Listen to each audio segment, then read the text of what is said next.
Агенцијата за национална безбедност како самостоен орган официјално започна да работи од 1 септември. Веќе за утре е најавена работна посета на Собраниската комисија за надзор на работата на агенцијата.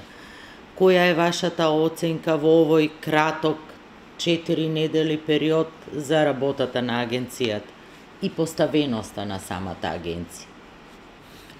Како што и соопштив на пресконференцијата, одржана на 1 септември, ние на почетокот од овој месец, на 1 септември, и официјално започнавме со работа.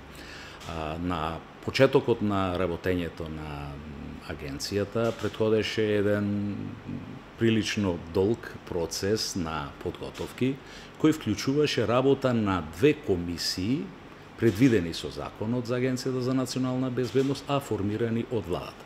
Првата комисија имаше обврска да ги подготви и да ги предложи 3 базични акти за работа на агенцијата, а тоа е Уредбата за организација, Правилникот за систематизација и Одлуката за висината на платите на вработените во новиот безбедносен субјект. Ние оваа обврска ја завршивме благовремено, во согласно со законот, и владата во рамките на законски определениот рок ги донесе овие акти. Втората комисија имаше малку посложена работа, односно во период од 35 дена да го изврши процесот на селекција на поранешните вработени во Управата за безбедност и контраразузнавање, кои ќе бидат преземени во новиот безбедносен субјект, Агенцијата за национална безбедност. Овој процес вклучуваше најнапред проверка на веќе издадените безбедносни сертификати на вработените, понатаму предвидуваше проверка во сите постојни евиденции во државата, вклучуваше исто така и за сите вработени во службата, односно за сите оние кои што се пријавија на јавниот повик, да се реализира интервју со сите од нив. Ние успеавме во рамките на законски предвидениот рок со неколку дена за доцнување да ја завршиме оваа работа. Финалето на тоа беше извршена селекција на најголемиот дел од оние кои што ги исполнуваат условите. И со нив ја започнавме работата. Преостана еден помал број на вработени за кои што требаше да се направат дополнителни проверки. За истите сето тоа се заврши и пред неколку дена комисијата ја донесе финалната одлука за конечниот број на вработени кои ќе бидат преземени во Агенцијата за национална безбедност. Веднаш после тоа, секако, следуваше и процес на останати административни процедури за и формално преземање на овие вработени, и тие сакаме да ви информирам вас и преку вас и македонската јавност дека и оваа постапка е при крај и ќе биде конечно завршена до крајот на оваа недела. Кои се вашите приоритети, кои се првите чекори што ќе ги преземете во однос на работата на агенцијата? Па видете, ние предлогот за организација и систематизација го правевме врз основа на претходно направени анализи и врз основа на искуствата на други слични институции во останати земји со слична големина како нашата, меѓутоа и со истоветни стратешки ориентации, а тоа да бидеме иден член на НАТО и да ги отпочнеме преговорите за членство во Европската Унија. Дека основен приоритет е да ја завршиме реформата и да воспоставиме, да отпочнеме со работа како релевантен безбедносен субјект кој што ќе биде капацитиран да одговори на современите безбедносни предизвици и да се грижи за националната безбедност. Во овој контекст ние сме на пат да преземеме уште неколку активности кои што ни предстојат. Пред се треба да го и формално решиме прашањето на идно седиште на Агенцијата за национална безбедност.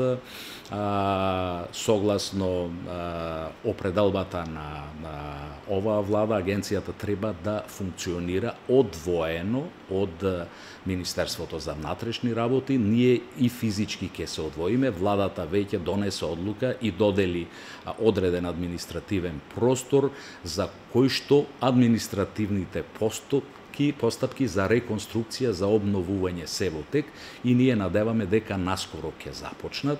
Нашите планови се да раководството на агенцијата и дел од вработените до крајот на оваа календарска година започнат да функционираат во новите простории. Реконструкцијата ќе продолжи и некаде до средината на идната година целокупниот состав, сите вработени да продолжат да функционираат во новото седиште на агенцијата.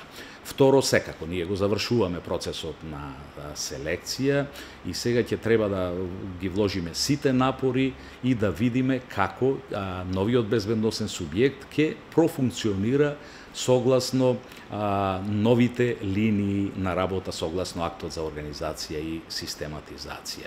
И трето, реформскиот процес тука не застанува.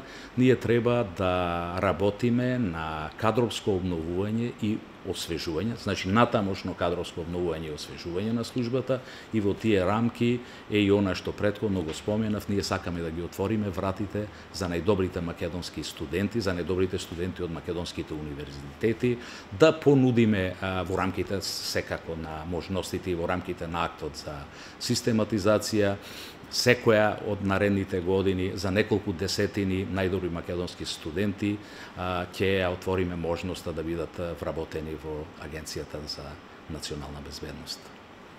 Прашањето за селекцијата на кадарот се уште е дискутабилно во јавноста. Можно ли е да се остави простор за некаква партизација во системот на безбедност? Да, деновиве сме сведоци на одредени реакции и покренување на одредени прашања поврзани со процесот на селекција. Како што претходно споменав, процесот на селекција го формираше комисија формирана од владата, во која членува представници на Министерството за внатрешни работи, меѓутоа членува и представници на релевантниот полициски синдикат, како и двајца представници од надлежната собраниска комисија за контрола на работењето на Агенцијата за национална безбедност. Комисијата одржа 39 состаноци во изминатиот период и конечно ја усвои листата со потребниот број на вработени кои ги задоволува критериумите кои претходно беа утврдени. Во однос на дел од прашањата кои се покренаа во јавноста, мислам дека ова е вистинска прилика да ја презентирам информацијата пред македонската јавност. А имено, првата забелешка беше во однос на почитување на законската обврска за правична застапеност. Морам да кажам дека ние водевме сметка за ова прашање и при селекцијата, применувајќи во одредени сегменти и позитивна дискриминација, успеавме бројката на припадници на етничките заедници која во претходниот период беше помала, да биде зголемена за скоро 50%. Или еве да бидам попрецизен, во претходниот период, кога немаше во јавноста никакви забелешки, ние затекнавме овде кога дојдовме бројка на оваа бројка беше 11,3%. Ние на самиот почеток на работењето на агенцијата, оваа бројка ја подигнавме на 16,4%. Што значи дека ние на вистина имаме разбирање за оваа законска одредба, имаме волја да ја спроведеме и ние имаме убеденост тоа и во наредниот период да го направиме. Меѓутоа тоа ќе го направиме со примање на квалификувани кандидати кои што немаат никакви забелешки во однос на критериумите за спроведување на ветингот и во тој контекст имаме намера да отвориме можност за прием на најдобрите студенти на македонските универзитети без оглед на националната или етничката припадност во нашето работење. Во поглед на втората забелешка, дека во процесот на селекција се примени кандидати со двојно државјанство, што исто така спротивно на одредбите од членот 67 од законот, и оваа забелешка можем да кажем дека воопшто не држи. Ние во процесот на селекција се соочивме со ситуација да еден број од порано вработените во УБК, кои што работеле повеќе од 20 години во службата, да имаат двојно државјанство. Меѓутоа, законската одредба за нас беше целосно јасна и ние имавме волја оваа законска одредба да ја реализираме докрај. Од друга страна, дел од кандидатите кои беа во ваква ситуација на двојно државјанство не информира дека отпочнале постапка за отпуст од второто државјанство. Имајќи го предвид наведеното, комисијата едногласно донесе одлука за оваа категорија кандидати да препорача на раководството на Агенцијата за национална безбедност, откако ќе евентуално ќе добие информација дека добиле отпуст од второто државјанство, да ги има во предвид како приоритетни при евентуално идно вработување во агенцијата. И во однос на третата забелешка, дека во рамките на процесот на селекцијата се избрани одредени кандидати кои не ги исполнуваат општите и посебните услови во поглед на членот 67 од законот. Можам одговорно да кажам дека во моментот на одлучувањето комисијата одлучуваше согласно со знанијата и информациите кои ги имаше во тој момент. Дополнително, после извршената селекција, за дел од кандидатите дојдоа дополнителни сознанија и дополнителни информации кои упатуваат на евентуална можност да не ги исполнуваат општите и посебните услови. Во однос на ова, можам одговорно да кажам дека сите овие информации ги земаме во предвид, ги проверуваме и ние нема да дозволиме во агенцијата да работат евентуално луѓе кои што имаат конфликт на интереси, да има припадници кои евентуално не ги исполнуваат општите и посебните услови. Работата на агенцијата и реформаскиот процес во кој што ние сме влезени, сакам во овој момент да кажам дека не зависи само од директорот на агенцијата и дека не зависи и од комисијата која вршеше селекцијата. Се работи за интерес на нашата држава, се работи за интерес на нашето општество. Ако сакаме, ако имаме политичка волја овој процес да го реализираме до крај, потребна е поддршка од сите, и од позицијата, и од опозицијата, и од медиумите, и од невладиниот сектор. Ако имаме јасна политичка волја и ако имаме јасна определба да ги исполниме критериумите за европска и евроатлантска интеграција, ние сите треба да го дадеме нашиот придонес во оваа насока. Во овој контекст, мислам дека е важно да напоменеме дека ветингот не представува чин, туку представува процес. И за сите дополнителни сознанија што ги имаме и за веќе селектираните кандидати, ќе бидат во рамките на еден преиспитани во рамките на процес на проверка и ние ќе се раководиме врз основа на добиените резултати во рамките на тој процес на проверка. Во оваа фаза направен е реветинг за веќе селектираните кандидати. Меѓутоа, тој процес во континуитет и периодично се обновува и се прават дополнителни проверки.